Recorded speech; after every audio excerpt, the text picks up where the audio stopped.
तरह से प्रश्न भी होने चाहिए, उसमें भी भाव होना चाहिए।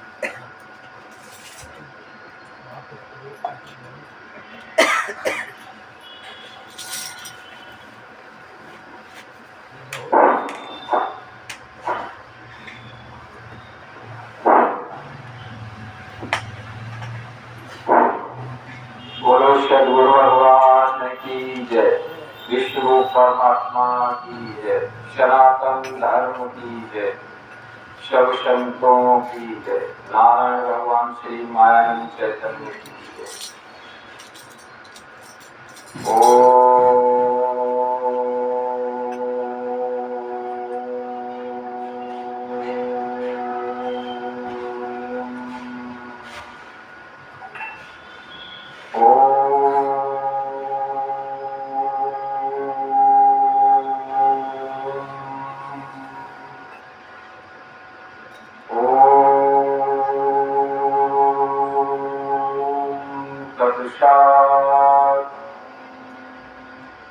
तत् विष्णु परम पदम सदा पश्यन्ति सूर्या चक्षुरात्मानं मरोऽय्यां महितो मह्यां विस्माज्जातं जगत्सर्वं यस्मिन्नेव क्रियते येनैदं धारयति च तस्मै परमात्मने नमः।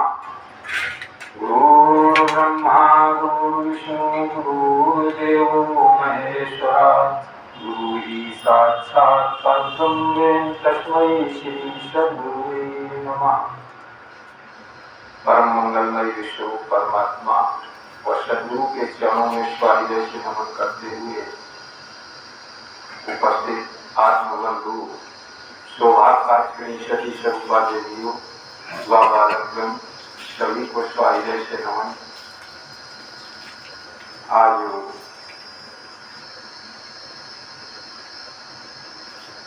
विगत वर्षों से साप्ताहिक सत्संग का जो प्रोग्राम कानपुर महानगर दक्षिण क्षेत्र बर्राहाट गोसाई बाबा मंदिर के उप केंद्र जो केंद्रीय अध्यात्म विज्ञानशाला का उपकेंद्र है, वहाँ प्रत्येक रविवार को अध्यात्म विज्ञान के माध्यम से विश्व परमात्मा का यथार्थ बोध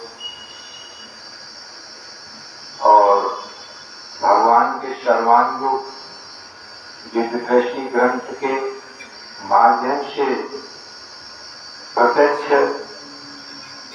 निज स्वरूप का बोध कराने की जो युक्ति है और हमें सबको उसके माध्यम से अपने निज मूल स्वरूप की पहचान होती है। और इस धराधाम पे जितने भी अवतार या महान पुरुष इस धराधाम पे आए, सभी ने विष्णु परमात्मा के विषय में ही जनाया है। चाहे वो हमारी रामचरितमानस हो, चाहे हमारी गीता हो और चाहे हमारे वेद हो या पुराण हो, वास्तविकता में अगर हम गहराई से जो देखने को जाएं और बुद्धिगत विचारों से अगर देखा और जाना जाए, तो सभी ने विश्व परमात्मा के ही विषय में दर्शन बोध कराते हुए इन ग्रंथों का निर्माण किया है। आज बड़ी ही सरल सुगमता ये है कि साधारण भाषा में हिंदी में अनुवाद करते हुए भगवान मायानंद चैतन्य जी ने जो सरल युक्ति प्रदान की है, जिससे कहते हैं सरल भाषा में कुछ विष्णु परमात्मा का बोध प्राप्त हो जाता है। कुछ ग्रंथ संस्कृत या देव भाषा में होने के कारण वो भाषाएं हमारी समझ के परे थी, इसलिए जो उन्हें कहा गया वो ठीक ढंग से हमारी बुद्धि ग्रहण नहीं कर पाई और बुद्धि में प्रकाश प्राप्त नहीं हो सका। इसलिए हम नाना प्रकार भोले बालिकाओं में फंसकर अंधकार की तरफ कूड़े में जैसे गिरते ही चले गए और जैसे इस कलयुग की भीषण धर्म गलानी में नवम बुद्ध अवतार मायानंद चैतन्य जी का अवतार हुआ, तो उस भीषण धर्म गलानी से आपको उबारने के लिए, निकालने के लिए नवम बुद्ध अवतार भगवान श्री मायानंद चैतन्य जी ने सर्वांग योग दिव्य दृष्टि आपके समकक्ष रचनी, जिसके माध्यम से समस्त विकारों का मूल रूप से सफाया हो जाता है। मन भी स्वच्छ, इंद्रियां भी स्वच्छ और वृद्धि हमारी स्वच्छ निर्मल होकर और उस विश्व रूप परमात्मा को प्रदान प्राप्त हो जाती है, जिसके माध्यम से हमें पहले शब्दों में दिखाई देता था कि ये विश्व मेरा परिवार है और मानव मेरी जात है और सेवा मेरा धर्म है। जैसे अभी भी कुछ लोग सनातन सनातन चिल्लाते तो हैं, परंतु किसी से ये पूछा जाए सनातन है क्या तो कोई बताता नहीं। इसी प्रकार से परमात्मा को ढूंढ तो सब रहे हैं, परंतु जानकारी किसी को है। जानता वो है जो सदगुरु की शरण में पहुंच जाता है, उसे तत्वगत जो है सदगुरु तत्वों के माध्यम से प्रत्यक्ष प्रेरक विधि के द्वारा वो दर्शन करा देता है कि तुम और वस्तु और ये ब्रह्मांड तीनों का योग मिलान कराते हुए और निस्वरूप की पहचान करा देता है। क्योंकि भगवान ने दूसरे अध्याय में ही सर्वांग योग में ये बात कही है कि बताशे अपने आगे रखना भूलना नहीं। देख, बताशे अपने आगे रखना भूलना नहीं, सूक्ष्म दृष्टि से देखना बोध के लिए, यह में बोध होते ही मुक्ति है ब्रह्मजाल से। सारे ब्रह्मजालों की मुक्ति प्राप्त करना चाहते, सारे ब्रह्मजालों से छूटना चाहते हो, उसे उबरना चाहते हो, तो ये सर्वांग योग युक्ति को ग्रहण कर और सभी समस्याओं को से निवारण पा सकते हैं। सारे भ्रम जंजालों से छोड़कर आपकी बुद्धि यथार्थ में इसमें विचरण करने लगी, यथार्थ का आनंद आपको प्राप्त हो जाए। बस यही भगवान का कार्य है कि सभी मानव को सरल और सुगम तरीके से उस विश्व परमात्मा का यथार्थ बोध प्राप्त हो जाए, सभी भ्रम जंजाल से वो निवृत्ति होकर के और विश्व रूप परमात्मा में उसकी वृत्ति लीन रहे। क्योंकि आगे कहा है गीता में भगवान कृष्ण अध्याय 2 में आपके संकट से कुछ अपने स्वानुभव से जो भगवान के इस तत्व दर्शन के माध्यम से प्राप्त हुआ है वो रखेंगे। दूसरा अध्याय है गीता का। संजय बोला, संजय किससे बोल रहा है? धृतराष्ट्र से कह रहा है। बहुत से लोगों के अंदर तो यही बात है कि संजय हस्तिनापुर में बैठ करके और धृतराष्ट्र को अपनी बात कुरुक्षेत्र की देख करके बता रहा है, परंतु सर्वांग ये संजय नामक ग्रंथ जो है हमारे पास उपलब्ध है,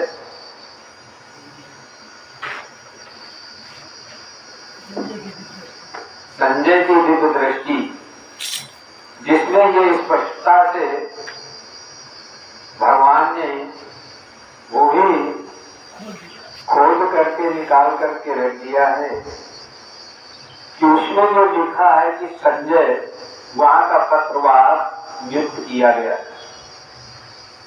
और दिव्य दृष्टि उसे इसलिए प्रदान थी कि वो विश्व रूप परमात्मा के विषय में जानता था, तो उसे विशेष पत्रवार के माध्यम से उसको नियुक्त किया गया था कि जो कुरुक्षेत्र में हमारे घटना घटेगी या बीतेगा, जो कुछ होगा उसे जो है संजय देखकर और पुनः हस्तिनापुर आकर के वो हमें बताएगा।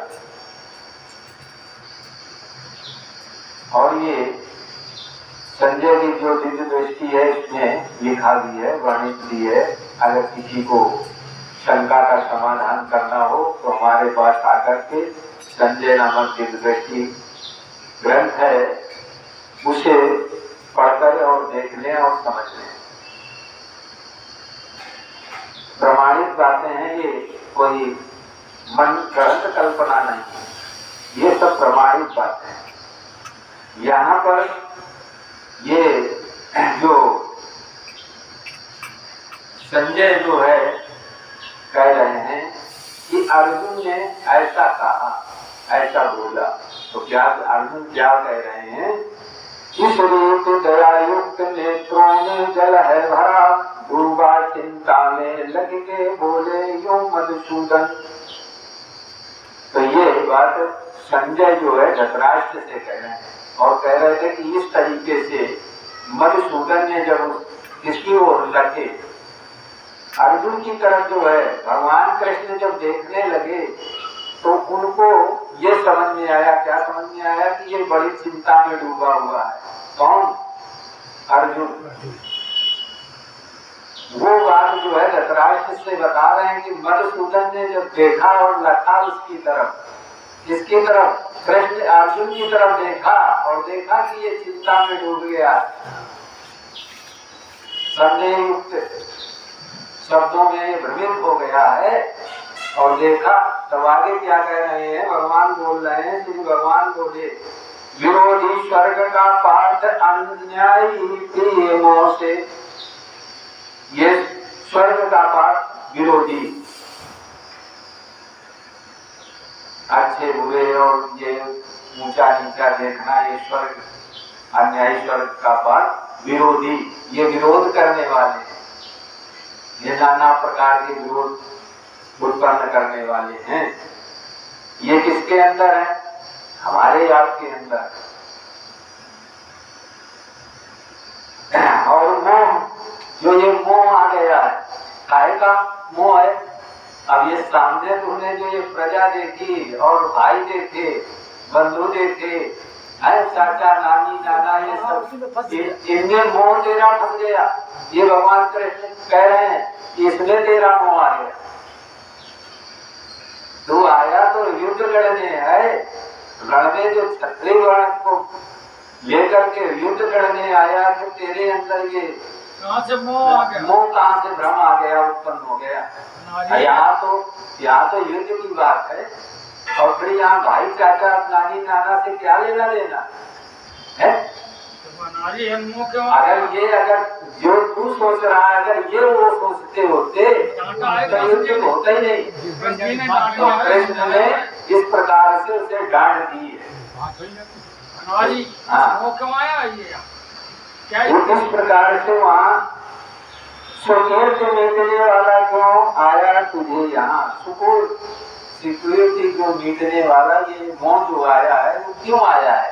मेरी कीर्ति सब लूट ले जाएगा, लोग उल्टा सीधा बोलेंगे।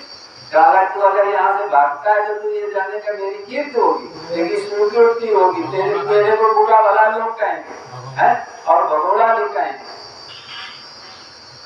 इसलिए तो आगे क्या कहा कि नामर्दी छोड़ दे, पाठ शोभा देती नहीं।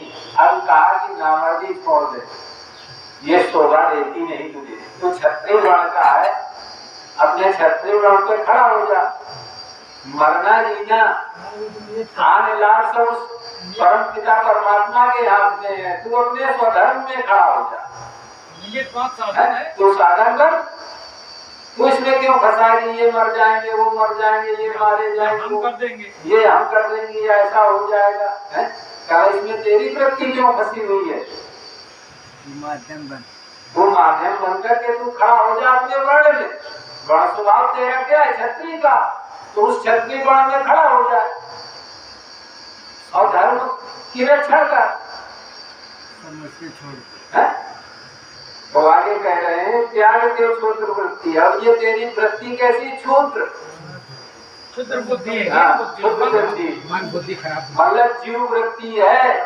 तो जीव वृत्ति में ये क्षुद्र वृत्ति रहती है,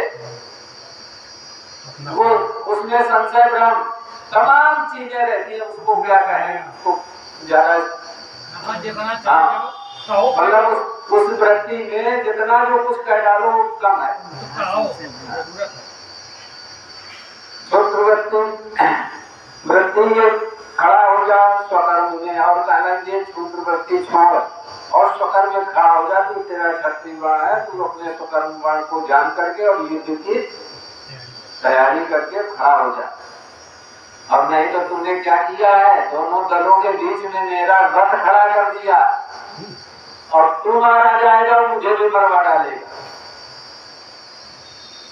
जब उधर से हमला हो जाएगा तो तू तो मारा ही जाएगा और साथ में मुझको भी मरवा डालेगा।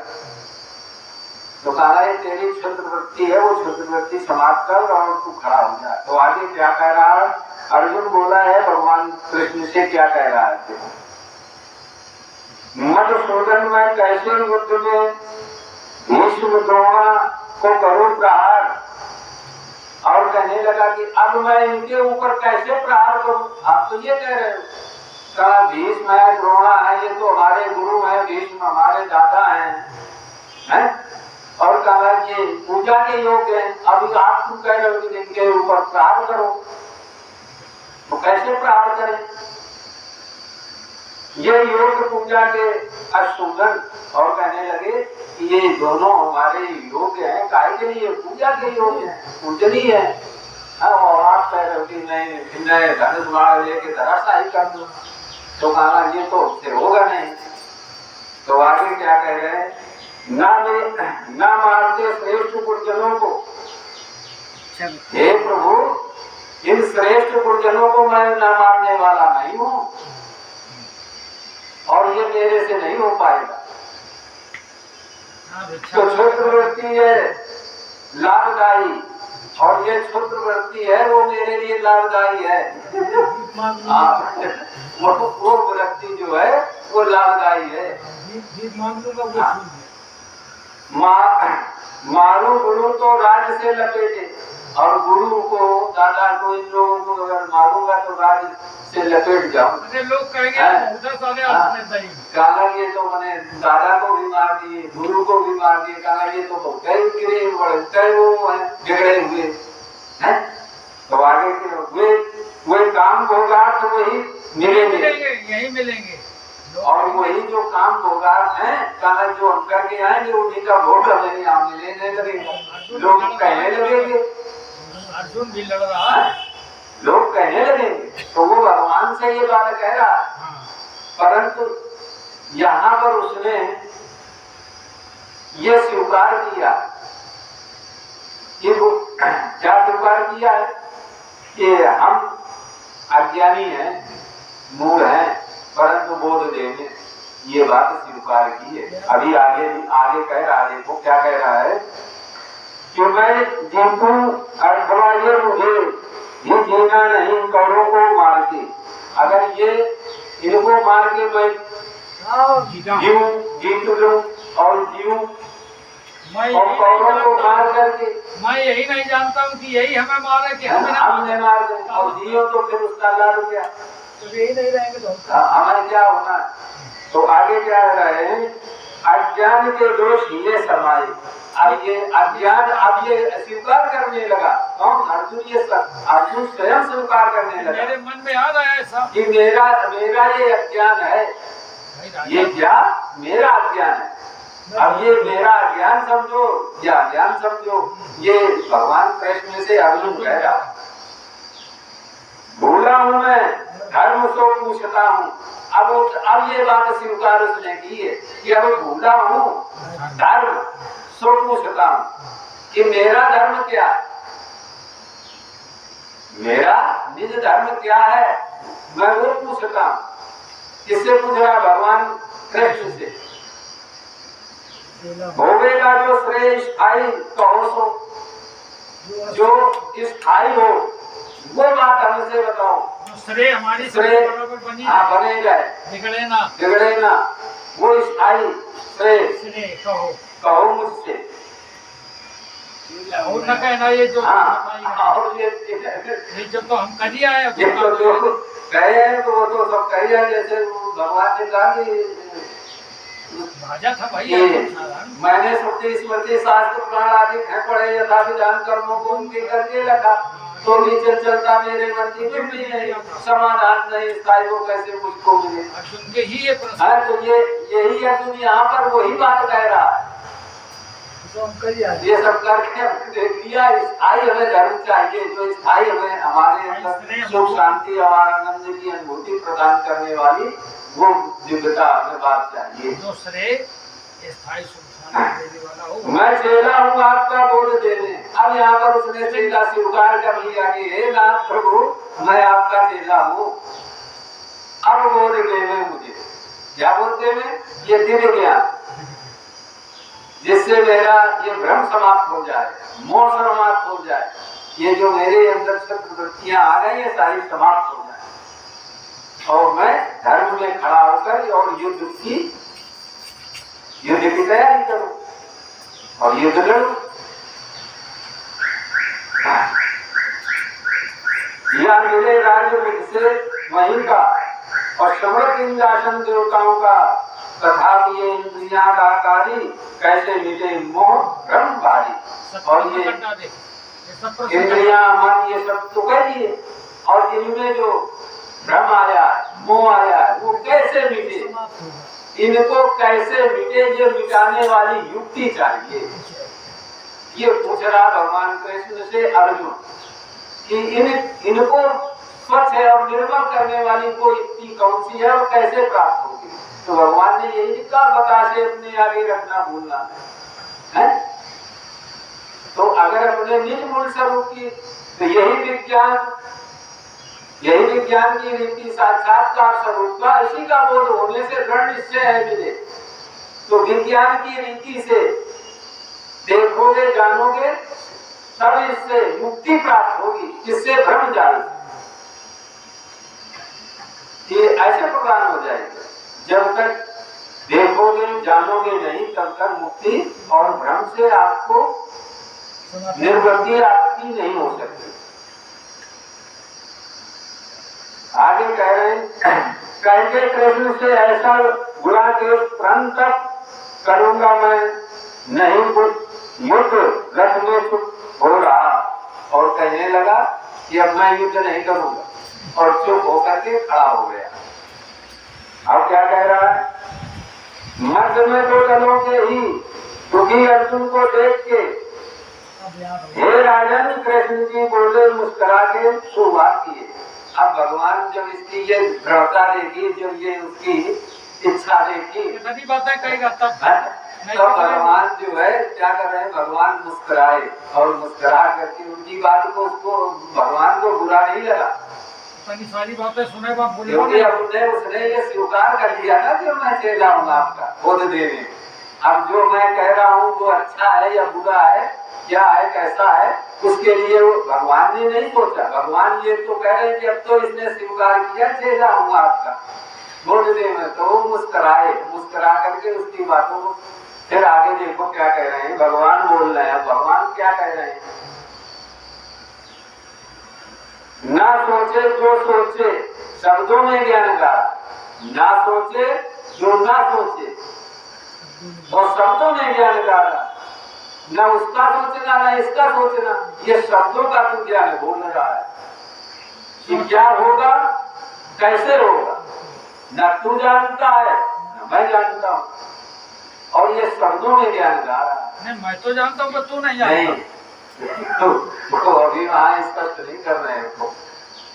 तो वो कह रहे कि मैं भी नहीं जानता हूँ, तू भी नहीं जानता, ये जानते हैं। और नियति विश्वरूप परमात्मा जानता कि क्या होना और कैसे होना और किससे करवाना।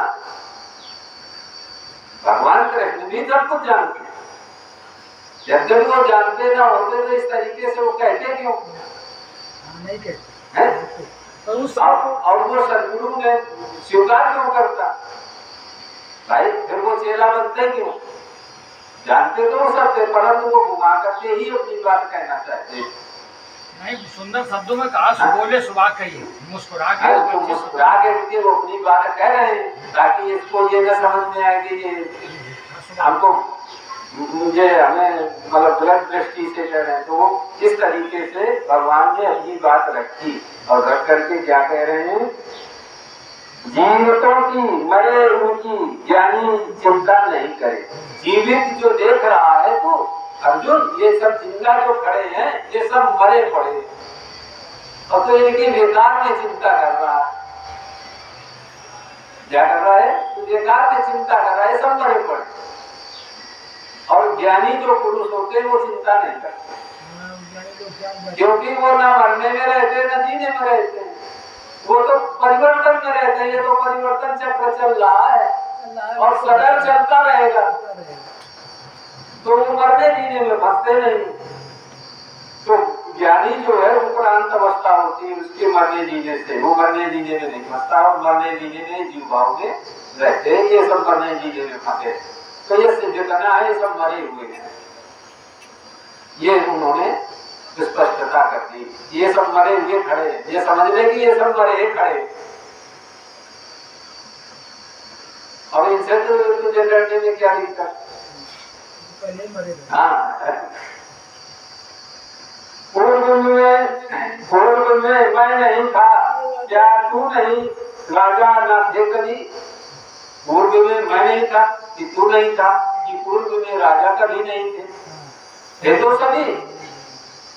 ये हमारे अंदर भ्रम आ गया, हमारे अंदर मोह आ गया, तो मैं सोच रहा हूँ ये मेरी अज्ञानता का कारण। तो अज्ञानता बस के हम ये सोच रहा हूँ, परंतु पहले भी था, आज भी है, आगे भी रहेगा। तू भी ना रहेगा, ये सब ना रहेंगे, तो क्या रहेगा? नहीं, सब रहेगा।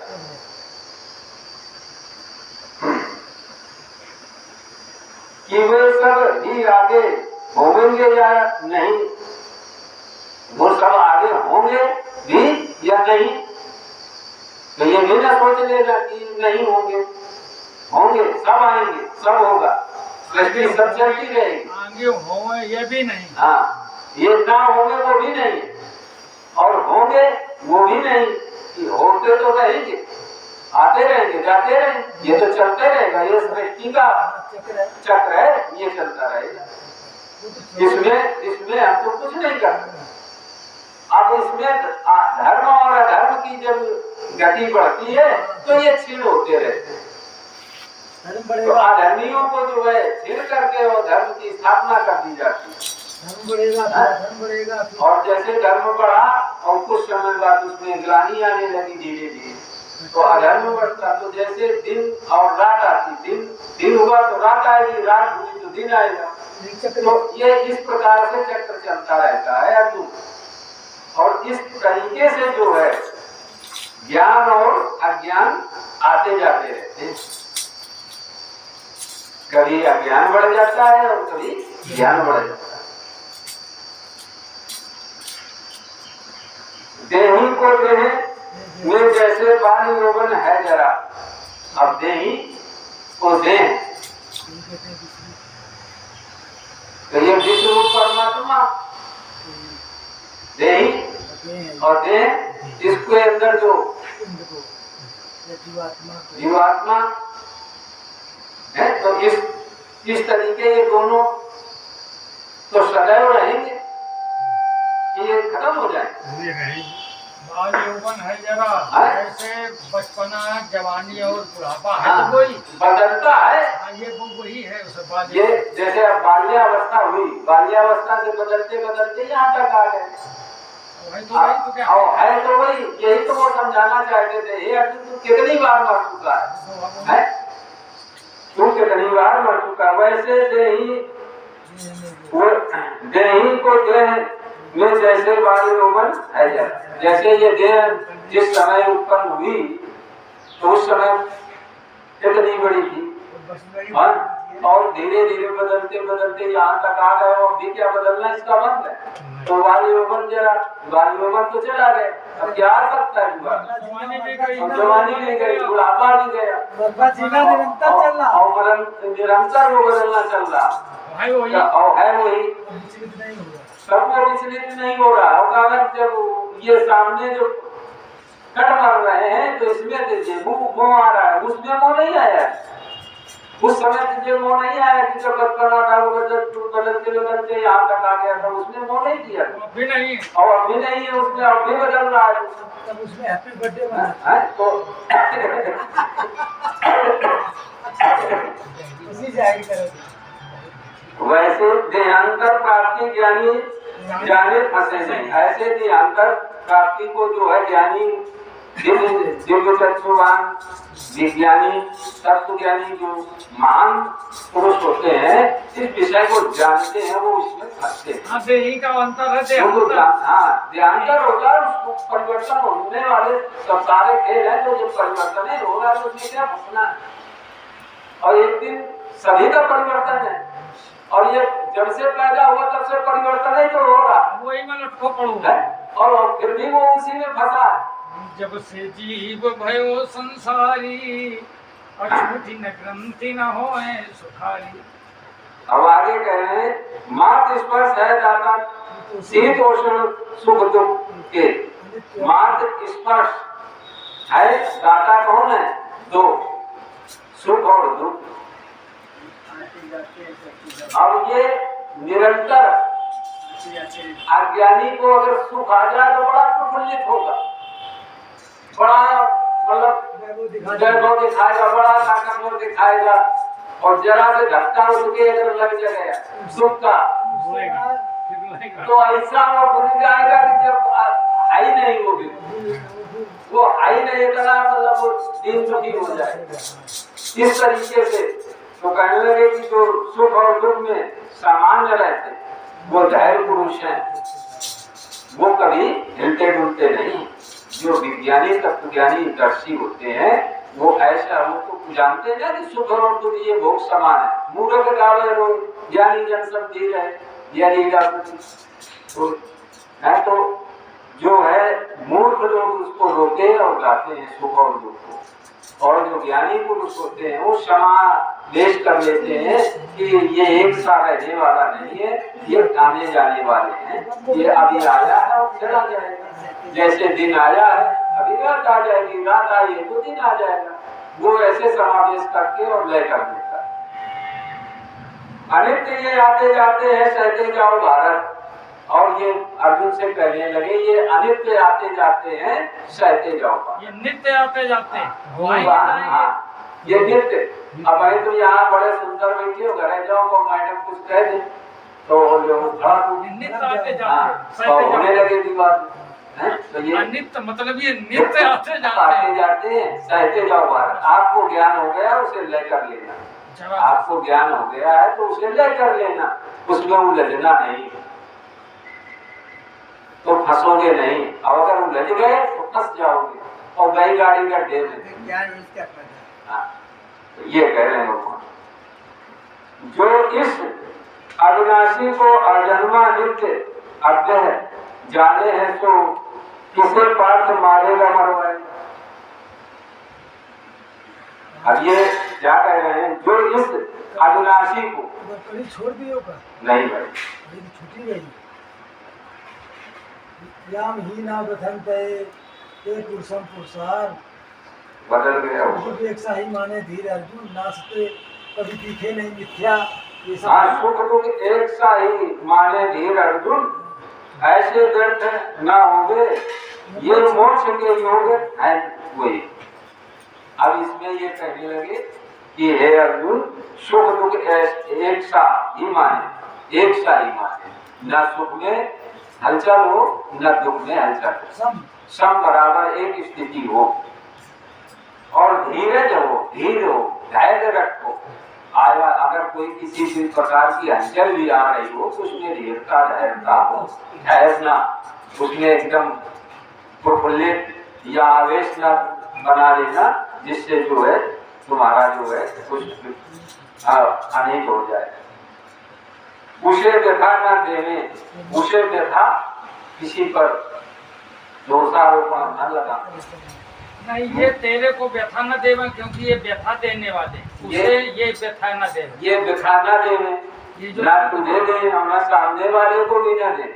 नहीं, ये अगर उस व्यक्ति को व्यथा नहीं देंगे, नहीं बाकी सबको व्यथा ही में डालेंगे। मतलब इसे जो जो जाने इस ज्ञान में ही रहेगा जो नहीं, जो इस ज्ञान में रहेगा तो उसको तो व्यथा नहीं वो दे, समन कर लेगा, समन कर लेगा। और जो नहीं है तो व्यथा दे देगा, है। तो फिर आगे उन्होंने कहा मोक्ष के योग वो नहीं, वो है वही, मोक्ष के योग भी है वही। कौन? जिसे व्यथा ये न ये व्यथा न दे, मतलब उसके अंदर ये व्यथा समान है, उसे मोक्ष के योग है वो। और जिसके अंदर ये व्यथा डाली हुई है